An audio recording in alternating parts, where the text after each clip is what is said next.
ओम शांति। मैं आत्मा माया की शक्ति को समाप्त करने वाली संपूर्ण ज्ञानी आत्मा हूँ। आज बाबा समझाते बच्चे, मैं आया हूँ तुम सबकी बीमारियों को निकालने के लिए। बाबा कहते जो भी दुख दर्द जो भी बीमारियां हैं उनकी दवाई करने आया हूँ।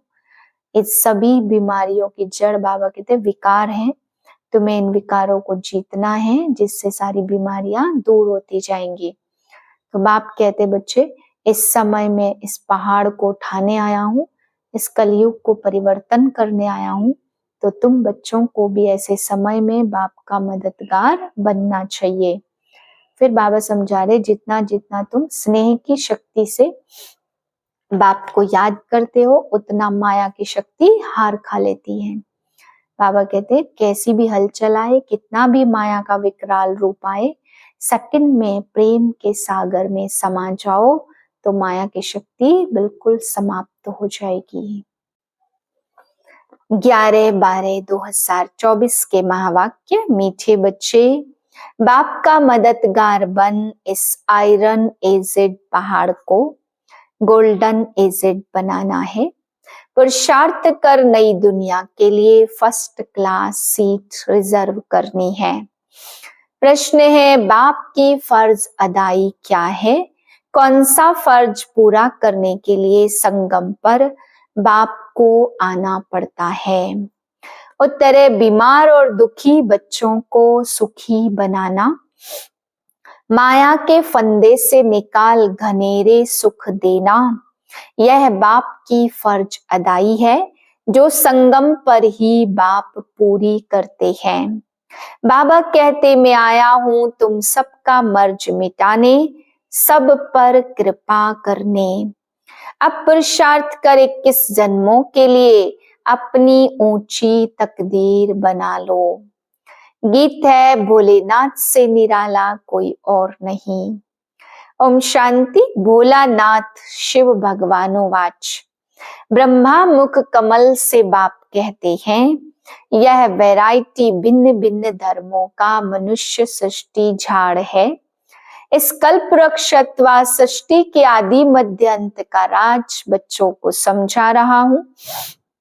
गीत में भी इनकी महिमा है। शिव बाबा का जन्म यहाँ है। बाप कहते, मैं आया ही हूँ भारत में। मनुष्य यह नहीं जानते कि शिव बाबा कब पधारे थे, क्योंकि गीता में श्री कृष्ण का नाम डाल दिया है। द्वापर की तो बात ही नहीं है। बाप समझाते, बच्चे 5000 वर्ष पहले भी मैंने आकर के यह ज्ञान दिया था। इस झाड़ से सभी को मालूम पड़ जाता।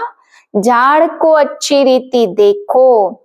सतयुग में बरोबर देवी देवताओं का राज्य था। त्रेता में राम सीता का है।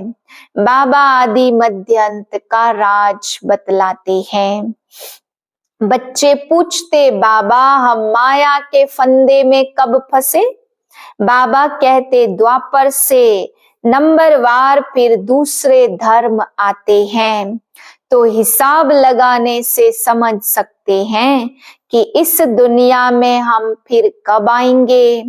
शिव बाबा कहते, मैं 5000 वर्ष बाद आया हूँ संगम पर अपना फर्ज निभाने। सभी जो मनुष्य मात्र हैं सब दुखी हैं, उनमें भी खास भारतवासी। ड्रामा अनुसार भारत को ही मैं सुखी बनाता हूँ। बाप का फर्ज होता है बच्चे बीमार पड़े तो उनकी दवा दरमल करना। यह है बहुत बड़ी बीमारी। सभी बीमारियों का मूल यह विकार है। बच्चे पूछते, यह कब से शुरू हुए? द्वापर से। रावण की बात समझानी है। रावण को कोई देखा नहीं जाता, बुद्धि से समझा जाता है। बाप को भी बुद्धि से जाना जाता। आत्मा मन बुद्धि सहित है। आत्मा जानती है कि हमारा बाप परमात्मा है। दुख सुख लेप छेप आत्मा आती है। जब शरीर है तो आत्मा को दुख होता है। ऐसे नहीं कहते मुझ परमात्मा को दुखी मत करो। बाप भी समझाते मेरा भी पार्ट है, कल्प कल्प संगम पर आकर मैं पार्ट बजाता हूँ। जिन बच्चों को मैंने सुख में भेजा था वह दुखी बन पड़े हैं, इसलिए फिर ड्रामा अनुसार मुझे आना पड़ता। बाकी कच्छ मच्छ अवतार यह बातें है नहीं। कहते हैं परशुराम ने कुल्हाड़ा लेकर क्षत्रियों को मारा, यह सब दंत कथाएं हैं। तो अब बाप समझाते मुझे याद करो। यह है जगत अम्बा और जगत पिता, मदर और फादर कंट्री कहते। भारतवासी याद भी करते तुम मात पिता हम बालक तेरे। तुम्हारी कृपा से सुख घनेरे, फिर जो जितना पुरुषार्थ करेंगे, जैसे बाइस्कोप में जाते फर्स्ट क्लास का रिजर्वेशन कराते हैं ना।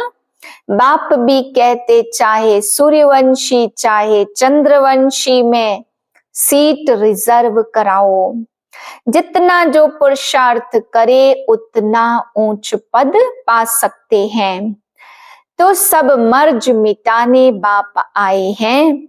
रावण ने सबको बहुत दुख दिया है, कोई भी मनुष्य मनुष्य की सदगति कर न सके। यह है कलयुग का अंत।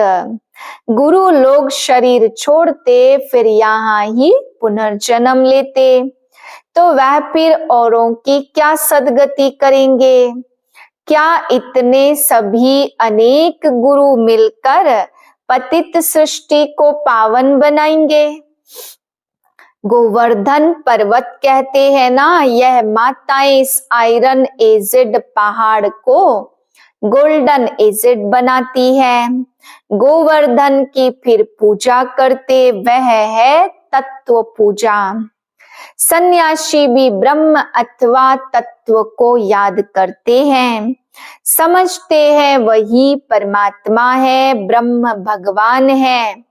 बाप कहते यह तो भ्रम है, ब्रह्मांड में तो आत्माएं अंडे मिसल रहती हैं। निराकारी झाड़ भी दिखाया गया है, हर एक का अपना अपना सेक्शन है। इस झाड़ का फाउंडेशन है भारत का सूर्यवंशी चंद्रवंशी घराना।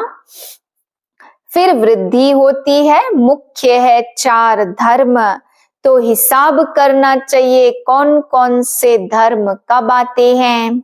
जैसे गुरु नानक 500 वर्ष पहले आए, ऐसे तो नहीं सिख लोग कोई 84 जन्मों का पार्ट बजाते। बाप कहते 84 जन्म सिर्फ तुम ऑलराउंडर ब्राह्मणों के हैं। बाबा ने समझाया कि तुम्हारा ही ऑलराउंड पार्ट है। बाप कहते तुम वेद शास्त्र तुमने बहुत सुने, अभी यह सुनो और जज करो कि शास्त्र राइट हैं या गुरु लोग राइट हैं या जो बाप सुनाते वह राइट है। बाप तो कहते ही हैं मैं तुथ हूँ, मैं सच बतलाता हूँ, जिससे सतयुग बन जाता है। और द्वापर से लेकर तुम झूठ सुनते आए हो तो उससे नरक बन पड़ा है। बाप कहते मैं तुम्हारा गुलाम हूँ। भक्ति मार्ग में तुम गाते आए मैं गुलाम तेरा, मैं गुलाम तेरा। अभी मैं तुम बच्चों की निष्काम सेवा पर आया हूँ। बाप को निराकारी निरहंकारी कहा जाता। तो बाप कहते मेरा फर्ज है तुम बच्चों को सदा सुखी बनाना। गीत में भी है ना, अगम निगम के भेद खोले। बाकी डमरू आदि बजाने की बात नहीं है, यह तो आदि मध्य अंत का सारा समाचार सुनाते। बाबा कहते तुम सभी बच्चे एक्टर्स हो, मैं इस समय करण करावनहार हूँ, मैं इनसे स्थापना करवाता हूँ। बाकी गीता में जो कुछ लिखा हुआ है वह है नहीं, अभी तो प्रैक्टिकल बात है, मैं योग लगवाता हूँ। कहा है ना, योग लगवाने वाले, झोली भरने वाले, मर्ज मिटाने वाले, गीता का भी पूरा अर्थ समझाते। योग सिखलाता हूँ और सिखलवाता भी हूँ। बच्चे योग सीखकर फिर औरों को सिखलाते हैं ना। कहते हैं योग से हमारी ज्योत जगाने वाले। ऐसे गीत भी कोई घर में बैठकर सुने तो सारा ही ज्ञान बुद्धि में चक्र लगाएगा। बाप की याद से वर्षे का भी नशा चढ़ेगा। सिर्फ परमात्मा व भगवान कहने से मुख मीठा नहीं होता, बाबा माना ही वर्षा। अब तुम बच्चे बाबा से आदि मध्य अंत का ज्ञान सुनकर फिर औरों को सुनाते हो, इसे ही शंख ध्वनि कहा जाता। तुमको कोई पुस्तक आदि हाथ में नहीं है, बच्चों को सिर्फ धारणा करनी होती है। तुम हो सच्चे रूहानी ब्राह्मण, रूहानी बाप के बच्चे। सच्ची गीता तो भारत स्वर्ग बनाती है, वह तो सिर्फ कथाएं बैठ बनाई है। तुम सब पार्वतियां, तुमको मैं अमरनाथ अमर कथा सुना रहा हूँ। सब द्रौपदियां हो, वहां कोई पतित नहीं बनते। कहते हैं तब बच्चे कैसे पैदा हो, अरे है ही निर्विकारी तो विकार की बात कैसे हो सकती। तुम समझ नहीं सकेंगे कि योग बल से बच्चे कैसे पैदा होंगे। तुम आर्ग्यू करेंगे, परंतु यह तो शास्त्रों की बातें हैं ना। वह है ही संपूर्ण निर्विकारी दुनिया और यह है विकारी दुनिया। मैं जानता हूँ ड्रामा अनुसार माया फिर तुमको दुखी करेगी। मैं कल्प कल्प अपना फर्ज पालन करने आया हूँ। जानते हैं कल्प पहले वाले सिक्की लदे ही आकर अपना वर्षा लेंगे। आसार भी दिखाते हैं, इसमें स्थूल लड़ाई की कोई बात ही नहीं है। ना असुरों की ना देवताओं की लड़ाई हुई, वहां तो माया ही नहीं जो लड़ाए। आधा कल्प ना कोई लड़ाई, ना कोई बीमारी, ना दुख शांति। अरे वहां तो सदैव सुख बाहर ही बाहर रहती। हॉस्पिटल होती नहीं, बाकी स्कूल में पढ़ना तो होता ही है। अब तुम हरेक यहाँ से वर्षा ले जाते हो। मनुष्य पढ़ाई से अपने पैर पर खड़े हो जाते। इस पर एक कहानी भी है। कोई ने पूछा तुम किसका खाती हो, तो कहा हम अपनी तकदीर का खाती हैं। वह होती हद की तकदीर और अभी तुम अपनी बेहद की तकदीर बनाते हो। तुम ऐसी तकदीर बनाते हो जो 21 जन्म फिर अपना ही राज्य भाग्य भोगते हो। यह है बेहद के सुख का वर्षा। अब तुम बच्चे कंट्रास्ट को अच्छी रीति जानते हो। भारत कितना सुखी था, अब क्या हाल है। जिन्होंने कल्प पहले राज्य भाग्य लिया होगा वही अब लेंगे। ऐसे भी नहीं जो ड्रामा में होगा वह मिलेगा, फिर तो भूख मर जाएंगे। यह ड्रामा का राज पूरा समझना है। शास्त्रों में कोई ने कितनी आयु और कोई ने कितनी लिख दी। अनेक मत मतांतर है। कोई फिर कहते हैं हम तो सदा सुखी है ही। अरे तुम कभी बीमार नहीं होते हो, वह तो कहते रोग आदि तो शरीर को होता, आत्मा निर्लेप है। अरे चोट आदि लगती तो दुख तो आत्मा को होता है ना। यह बड़ी समझने की बातें हैं। नॉलेज एक ही है, जो नापास होंगे वह चंद्रवंशी में चले जाएंगे। जब देवताएं थे तो क्षत्रिय नहीं, जब क्षत्रिय थे तो वैश्य नहीं, जब वैश्य थे तो शूद्र नहीं। यह समझने की बातें हैं। माताओं के लिए तो बहुत सहज है। बाकी माया रावण का कोई रूप नहीं है, कहेंगे इनमें काम का या क्रोध का भूत है। बाकी रावण का कोई बुत व शरीर तो है नहीं। अच्छा, सभी बातों का सक्रीन है मन मना भाव। कल्प कल्प में बाप आकर फर्ज अदाई पालन करता हूँ, तुम बच्चों के सम्मुख आता हूँ। बाप कहते इस ब्राह्मण कुल को कलंकित नहीं करना, पवित्र रहने की युक्तियां हैं। बाबा कहते बीच में ज्ञान तलवार होने से कभी आग लग नहीं सकती, परंतु जबकि दोनों मन मना भाव रहे, शिव बाबा को याद करते रहे, यह गालियां भी खानी पड़ती। श्री कृष्ण को थोड़े कोई गाली दे सकता है। श्री कृष्ण ऐसे आ जाए तो विलायत आदि से एकदम एरोप्लेन में भाग आए, भीड़ मच जाए, भारत में पता नहीं क्या हो जाए। अच्छा, आज भोग है, यह है पियर घर और वह है ससुर घर। संगम पर मुलाकात होती, कोई कोई इनको जादू समझते। बाबा ने समझाया यह साक्षात्कार क्या है, भक्ति मार्ग में कैसे साक्षात्कार होते, इनमें संशय बुद्धि नहीं होना है। यह रस्म रिवाज है, शिव बाबा का भंडारा है, तो उनको याद कर भोग लगाना चाहिए। योग में रहना तो अच्छा ही है। अच्छा, मीठे मीठे सिकिल दे बच्चों प्रति माता पिता बाप दादा का याद प्यार गुड मॉर्निंग। रूहानी बाप की रूहानी बच्चों को नमस्ते।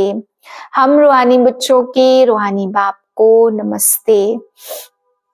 धारणा के लिए पहली पॉइंट, स्वयं को ब्रह्मा मुख वंशावली समझकर पक्का पवित्र ब्राह्मण बनना है। कभी अपने इस ब्राह्मण कुल को कलंकित नहीं करना है। दूसरी पॉइंट है, बाप समान निराकारी निरहंकारी बन अपनी फर्ज अदाई पूरी करनी है। रूहानी सेवा पर तत्पर रहना है। वरदान है, स्नेह की शक्ति से माया की शक्ति को समाप्त करने वाले संपूर्ण ज्ञानी भव। स्नेह में समाना ही संपूर्ण ज्ञान है। स्नेह ब्राह्मण जन्म का वरदान है। संगम युग पर स्नेह का सागर, स्नेह के हीरे मोतियों की थालियां भर भर कर दे रहे हैं। तो स्नेह में संपन्न बनो। स्नेह की शक्ति से परिस्थिति रूपी पहाड़ परिवर्तन होकर पानी समान हल्का बन जाएगा। माया का कैसा भी विकराल रूप व रॉयल रूप सामना करे तो सेकंड में स्नेह के सागर में समा जाओ। तो स्नेह की शक्ति से माया की शक्ति समाप्त हो जाएगी। स्लोगन है, तन मन धन मन वाणी और कर्म से बाप के कर्तव्य में सदा सहयोगी ही योगी है। ओम शांति।